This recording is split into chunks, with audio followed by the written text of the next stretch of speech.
بسم اللہ الرحمن الرحیم۔ السلام علیکم۔ عمران خان کے ساتھ غداری، یہ جو آپ شخص دیکھ رہے ہیں، اس نے قرآن پاک پر حلف اٹھایا، وعدے قسمیں انہوں نے کھائیں۔ انہوں نے کہا کہ اگر میں جیت گیا تو میں عمران خان کے ساتھ غداری نہیں کروں گا، میں بے وفائی نہیں کروں گا، مگر اب انہوں نے عمران خان کے ساتھ غداری کر لی ہے۔ آج انہوں نے نون لیگ کے ساتھ مل کر، مریم نواز سے مل کر آج باقاعدہ طور پر نون لیگ میں شمولیت اختیار کر لی ہے۔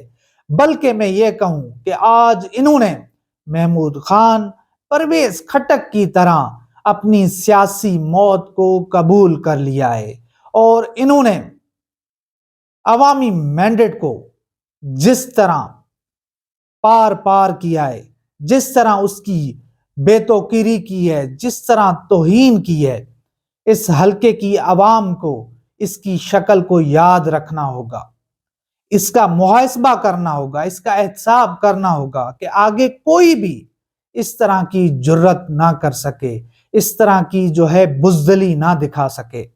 کیونکہ ایک طرف الیکشن سے پہلے یہ حلف لے رہا تھا، قسمیں اٹھا رہا تھا کہ میں عمران خان کو نہیں چھوڑوں گا، اور اب ہم نے دیکھا کہ جس طرح یہ نون لیگ کی جھولی میں جا گرائے، نواز شریف کے قدموں میں جس طرح یہ جا گرائے، اس کے بعد ان کے حلقے کی جو عوام ہے وہ ان کا گھیراؤ کریں، ان سے پوچھیں کہ کیا ہم نے آپ کو ووٹ اسی لیے دیا تھا کہ آپ جا کے جاتی عمرہ میں چھپ جائیں، نواز شریف کا ساتھ دیں؟ بلکہ ان کو تو عوام نے عمران خان کے نام پر ووٹ دیا تھا، غلامی نامنظور کے نام پر ووٹ دیا تھا، ظلم کا بدلہ ووٹ کے نام پر دیا تھا۔ اور دوسری طرف اس پوری لوٹاکریسی جو اس وقت ملک میں جنم لے رہی ہے، اس کا پورا صحرا جناب قاضی کے سر جاتا ہے۔ قاضی فائز عیسیٰ کا وہ جو بدنام زمانہ فیصلہ جو انہوں نے صادر فرمایا، انہوں نے ایک نئی تشریح الیکشن ایکٹ کی کر دی۔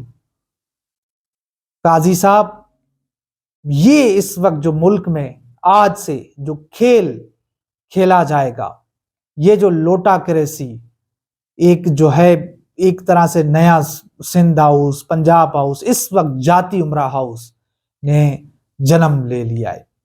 پیسہ چلے گا، ووٹ کی بے توقیری ہوگی، اور صرف یہ اس لیے کیا گیا کہ قاضی فائز عیسیٰ صاحب کو تحریک انصاف پسند نہیں ہے، عمران خان پسند نہیں ہے۔ تو یہ ایک پوری صورتحال ہے جو میں آپ کے سامنے رکھ رہا ہوں، اور ابھی بھی بہت ساری خبریں آ رہی ہیں کہ تحریک انصاف کے اور بھی بڑے بڑے نام وہ نون لیگ میں شامل ہونے جا رہے ہیں۔ کچھ لوگ خود سے شامل ہوں گے، کچھ لوگوں کو زبردستی شامل کروایا جائے گا۔ اور ایک اور بھی خبر آ رہی ہے کہ وسیم قادر کو کل رات اغوا کر لیا گیا تھا، کل رات ان کو دھر لیا گیا تھا۔ وہ پوری رات کہاں پر رہے، پورا دن کہاں پر رہے، اور پھر ان سے وفاداری کس نے چھینی، یا یہ پورا ماحول کس نے بنایا؟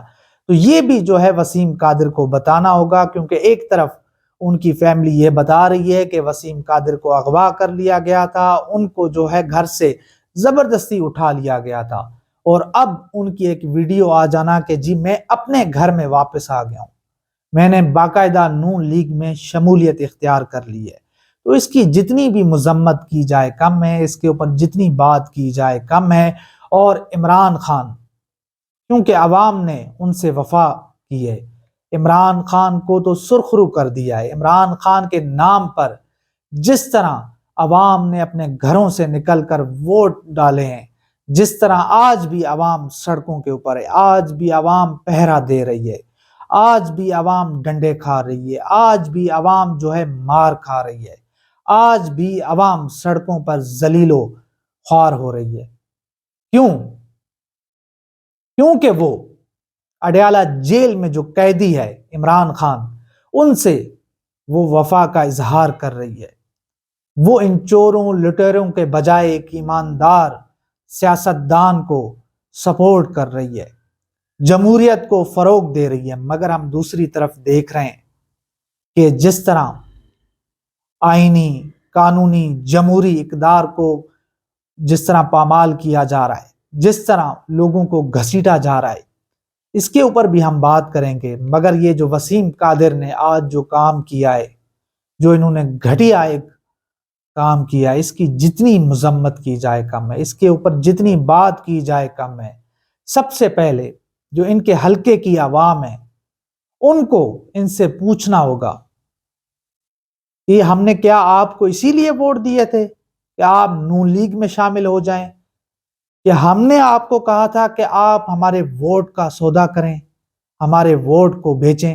تو یہ ایک پوری صورتحال ہے جو میں نے آپ کے سامنے رکھی ہے۔ تو انشاءاللہ ملتے ہیں اگلی ویڈیو میں، تب تک کے لیے اللہ حافظ۔